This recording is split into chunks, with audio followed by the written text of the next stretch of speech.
Brought to you by TechnoSpark 20 series smartphones. I'm superhuman.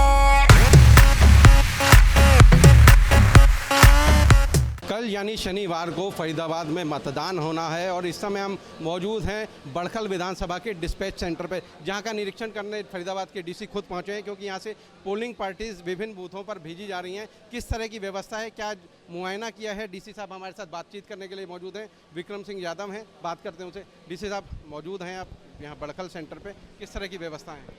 व्यवस्था हमारी पूरी है जी। आज हम डिस्पैच कर रहे हैं अपनी पोलिंग पार्टीज़ को सभी असेंबली सेगमेंट से। तो 6 जगह हमारे डिस्पैच सेंटर हैं, तो कई जगह से टीम्स जाना शुरू भी हो गई है।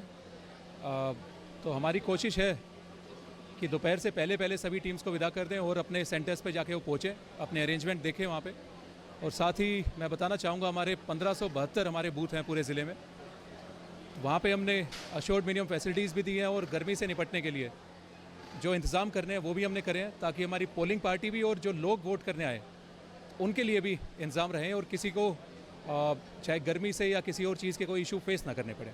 अच्छा, इस बार पहली बार ये देखा गया है कि हेल्थ वर्कर्स भी वहाँ मौजूद होंगे हर बूथ पर, तो ये किस तरह की, क्या सरकार की गाइडलाइन है इस तरह? हाँ जी, सीईओ सर के डायरेक्शंस पे हमने कोशिश करी है हर एक बूथ पे एक लगाएं। तो कई जगह वो नहीं हो पाते, तो हर एक पोलिंग लोकेशन पे तो एक ज़रूर है। हमारे करीब 1200 हेल्थ कर्मी है, वो कार्यरत रहेंगे कल। तो 1572 बूथ पे करीब 1200 हैं, तो लोकेशन पे कम से कम 2 या 3 है वहाँ पे। तो उनको हमने मेडिकल किट भी दी है, कोई अगर किसी को दिक्कत आती है उसके लिए भी है। और साथ ही हमने एम्बुलेंस भी स्ट्रेटजिकली पोजीशन करी है। तो अगर एम्बुलेंस की अगर ज़रूरत पड़ती है तो हमारा रिस्पांस टाइम फरीदाबाद ज़िले का करीब 7 मिनट है। तो 7 मिनट में हमारी एम्बुलेंस कहीं पे भी पहुंच सकती है।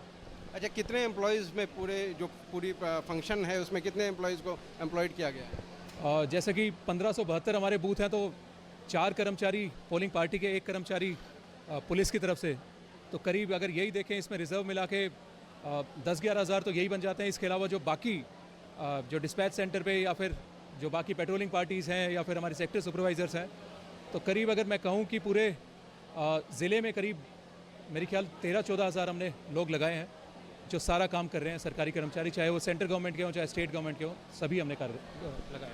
अच्छा, इस बार सीसीटीवी फुटेज पूरी जगह मॉनिटर करेगी, किस तरह के इंतज़ाम है? ये कितने पर बूथ पर किस एंगल से, मतलब कितने सीसीटीवी फुटेज लगाए गए? हर एक बूथ पे अब की बार हमने वेबकास्टिंग करी है, तो उसके थ्रू हर एक बूथ की लाइव फीड एआरओ के पास में भी, आरओ के पास में भी और सीईओ हरियाणा सर के पास में भी, तो तीनों के पास में भी लाइव फीड उनकी जाएगी। तो वो वहाँ पे देख सकते हैं कि अगर कहीं पे कोई गड़बड़ी तो नहीं हो रही है या फिर कहीं पे कोई अनजाने में कोई गलती तो नहीं हो गई है, तो वो देख के तभी की तभी उसको ठीक करवाएंगे। और अगर कोई इशू हुआ तो वहाँ पे अगर किसी ने कोई भी इशू किया जानबूझ के, तो वहाँ पे कार्रवाई भी हम तभी की तभी करवाएंगे। क्योंकि उस समय तो लाइव आपके साथ पूरा मॉनिटरिंग सिस्टम होगा, तो ये भी नहीं है कि पहले फ़ोन आएगा या उससे। बिल्कुल ही जी, तो लाइव हमारी हमने टीम्स भी असेंबली वाइज भी कंस्टिट्यूट कर दी है, तो वो हर एक स्क्रीन पे हर एक पोलिंग बूथ की वो मॉनिटरिंग करेंगे। तो अगर कहीं पे भी दिक्कत आती है तो हम सीओ मोटो ही खुद से ही कार्रवाई करेंगे। अब की बार उसकी वेट नहीं करनी हमें कि हमारे पास कंप्लेन आए फिर हम कार्रवाई करें, तो पहले हम ही कार्रवाई करेंगे। अच्छा, इस बार आपने एक बड़ा इनिशिएट लिया था, लगभग 8 लाख लोगों को ओथ कराई थी, तो क्या लगता है क्या रिजल्ट आने वाला है? क्या सबसे ज़्यादा हरियाणा में सबसे ज़्यादा वोटिंग होगी फरीदाबाद? तो लास्ट टाइम अगर हम देखें तो सबसे कम वोटिंग परसेंटेज हमारे यहाँ पे थी, 62% के करीब थी, और जबकि नेशनल एवरेज हमारा 67% के करीब था। तो अब की बार हमारी कोशिश है, हमने सभी को ओपन करा है, चाहे इंडस्ट्रियल स्टेशन हो, चाहे आरडब्ल्यू हो, चाहे बाकी स्टेशन हो, मार्केट स्टेशन हो गए, तो लोगों ने बढ़ चढ़ के पार्ट लिया था। हमने एक ओथ करवाई थी जिसमें करीब 8.5 लाख लोगों ने पार्ट लिया था। तो अभी हमने मार्केट स्टेशन या फिर जो हमारे आउटलेट हैं फरीदाबाद में उनके साथ टाइप करा है, तो वो डिस्काउंट भी लोगों को दे रहे हैं। हॉस्पिटल से भी हमने टाइप करा है, तो वो भी फ्री कंसल्टेशन उस दिन दे रहे हैं कि अगर कोई भी वोट करके आता है और निशान अगर दिखाता है वोटिंग का, तो उनको भी डिस्काउंट मिलेगा वहाँ पे। तो हमारे प्रयास हैं कि लोग ज़्यादा से ज़्यादा संख्या में निकलें, परंतु ये चीज़ें अगर मैं कहना चाहूँ तो ये सारी चीज़ें सेकेंडरी होती हैं। सबसे पहली हमारी नेशनल ड्यूटी है, ये हमें अपनी नेशनल ड्यूटी को निभाना है। ये सारी चीज़ें एडिशनल है तो लोगों को लुभाने के लिए, परंतु लोगों से मेरा आग्रह यही रहेगा कि ज़्यादा से ज़्यादा संख्या में निकलें और सुबह जल्दी जाके वोट करें। क्योंकि गर्मी बहुत ज़्यादा है, तो आप जो अपील कर रहे हैं जिस तरह की कि जल्दी जाके वोट करें, तो उसका कितना बेनिफिट मिलेगा? बिल्कुल ही मेरे को लगता है जी, मैसेज हमारा लोगों तक पहुंचा है। और अगर देखें भी कि दोपहर में थोड़ी गर्मी ज़्यादा हो जाएगी, तो सुबह लोगों के लिए भी कंफर्टेबल रहेगा कि वो निकल के वोट करें। तो हमारा आग्रह आपके थ्रू भी और वैसे भी यही है कि लोग जल्दी 7 बजे से हमारी पोलिंग शुरू होती थी, 7 बजे से ही पोलिंग स्टेशन पे अपने जाना शुरू करें।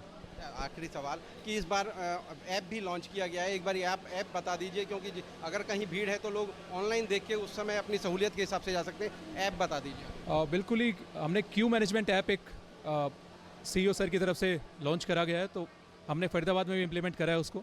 तो शहरी जो हमारे इलाके हैं तो वहाँ पे कई बार देखने में भीड़ ज़्यादा हो जाती है और लोगों को पता नहीं चलता कब जाना है।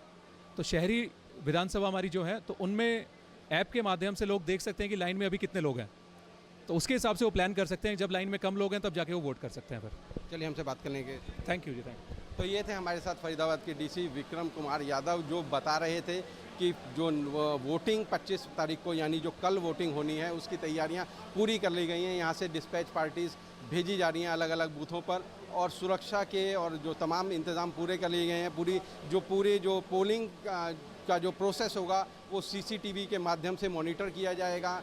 विभिन्न बूथों पर पानी की, बैठने की, छाया की व्यवस्था होगी। इसके अलावा अगर कहीं ज़्यादा बूथ है, अगर शहरी इलाकों की बात करें तो इस बार इलेक्शन कमीशन ने ये भी सुविधा दी है कि आप ऐप के माध्यम से लोग अपनी जो पोलिंग बूथ है वहाँ का पता कर सकते हैं कि इस समय कितनी लंबी क्यू है और कितनी देर में अगर वो जाते हैं तो कितनी देर में वो उनका नंबर आएगा। हरियाणा तक के लिए फरीदाबाद से सचिन गौड़।